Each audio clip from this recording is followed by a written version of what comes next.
Auger-Aliassime edges Paul and seesaw Adelaide SF. Felix Auger-Aliassime continued his positive start to 2025 with a hard-earned semi-final victory on Friday at the Adelaide International, a win that simultaneously denied Tommy Paul from securing his rise into the top 10 of the PIF ATP rankings for the first time. Auger-Aliassime down top seed Paul 7-6, 3, 3-6, 6-4 to reach his 16th ATP Tour final, and his first on outdoor hard courts since an ATP 250 in Melbourne in 2021.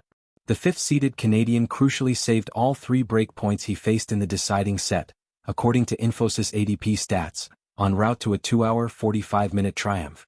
It was a battle.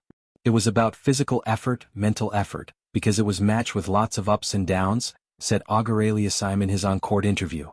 I feel like it was not the best level from both players, but sometimes matches are like this. You have to battle with what you have and find a way through, and I'm really happy I did today. Since losing to Borna Coric at the United Cup in his opening match of the 2025 season, Auger-Aliassime has reeled off 4 straight victories, including defeating the 2 highest-placed Americans in the PIF ATP rankings, number 4 Taylor Fritz at the United Cup, and now number 12 Paul. It could be another American, Sebastian Korda, that stands between the Canadian and his 6th tour-level title. Korda meets Miomir Kekmanovic in the second semi-final later on Friday in Adelaide. Despite ending in straight sets, there was a topsy-turvy nature to much of Auger-Aliassime and Paul's semi-final clash.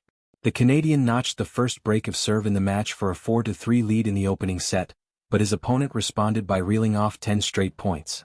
Paul subsequently held a set point on return at 5-4, 30-40, but Auger-Aliassime fended it off before moving ahead by winning 6 of the final 7 points in the tiebreak. The second set also featured a major swing in momentum. Paul quickly fell 0-2 behind before breaking serve 3 times in 4 return games to level the match. The key moments in the third set came in the 6th game, when Auger-Aliassime saved 3 break points to hold for 4-2, before serving out to improve to 2-0 in his Lexus ATP head-to-head series with Paul, while Paul would have risen above Stefanos Tsitsipas and Gregor Dimitrov to number 10 in the PIF ATP Live rankings with a semi-final win. The 27-year-old will still be hopeful of breaking that barrier in the coming weeks. He will now head to Melbourne, where he will look to pick up points by bettering his 2024 third-round run at the Australian Open.